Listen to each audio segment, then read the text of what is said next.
Alors aujourd'hui, je vais prendre le contre-pied, mais alors complètement, de tout ce que raconte la presse, la radio, la télévision concernant le club de Nîmes Olympique. Il faut savoir que ce club a été condamné par la Ligue du football professionnel à descendre en national, et ce qui faisait perdre à ce club nîmois, évidemment, ça le mettait en faillite, ça lui faisait perdre toutes ses qualités, son centre de formation, son stade, un stade superbe qui a été construit par Renzo Piano, l'architecte de Beaubourg, sous les commandements, les ordres, les recommandations de Jean Cacharel, qui à l'époque était le maire de Nîmes.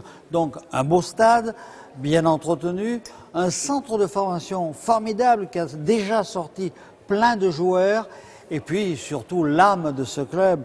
Un club qui était avec Reims à la fin des années 60 et à la fin des années 50 et au début des années 60, le pendant de Reims, du grand Reims de Coppa, de Piantoni.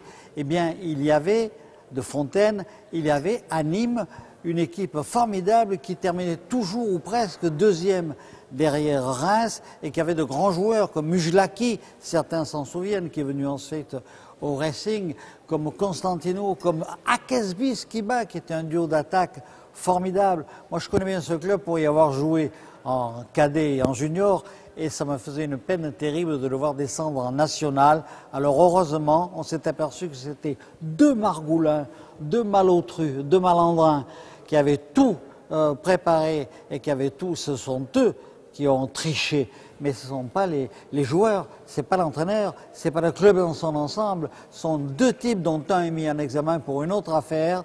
Voilà, donc justice est enfin faite, et j'espère que Nîmes va pouvoir tranquillement reprendre son football en Division 2.